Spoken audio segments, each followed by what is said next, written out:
ไปฮอดคนไกลได้ข่าวว่าเจ้ามีภัยพ่อผู้ไม่ทิมอายแม่นบ่ตอนอยู่ม.ปลายเจ้าสอบเอ็นทานได้ไปเรียนต่อไปหลงคนรวยรูปหล่อตัวเจ้าเลยขอทิมสัญญาเจ้าลื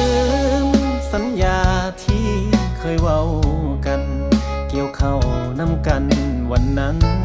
สิหักมันบ่ทำให้เหงาให้เกี่ยวต่อฟางมาทำเป็นแหวนแทนคำหักเฮาได้สวมใส่นิ้วนางเจ้าคือสัญญาเฮาเจ้าคงบ่จ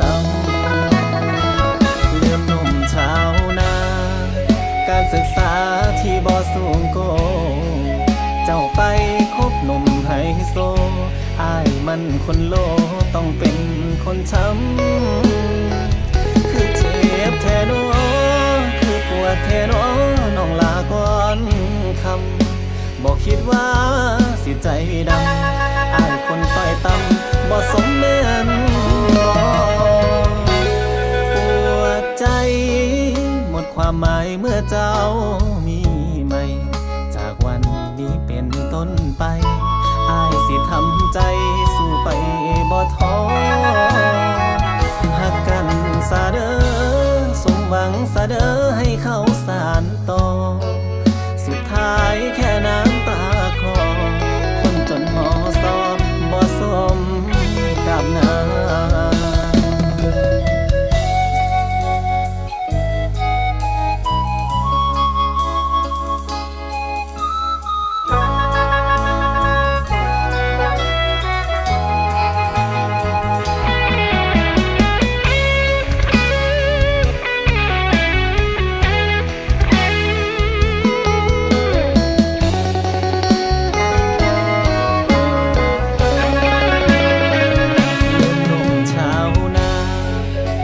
ศึกษาที่บ่สูงโกเจ้าไปคบหนุ่มไฮโซอ้ายมันคนโลต้องเป็นคนช้ำคือเจ็บแท้น้อคือปวดแท้น้อน้องลาก่อนคำบอกคิดว่าสิใจดำอ้ายคนต่อยต่ำบ่สมแม่นบ่หมดความหมายเมื่อเจ้ามีใหม่จากวันนี้เป็นต้นไปอ้ายสิทำใจสู้ไปบ่ท้อหักกันซะเด้อสมหวังซะเด้อให้เขาสานต่อสุดท้ายแค่นั้น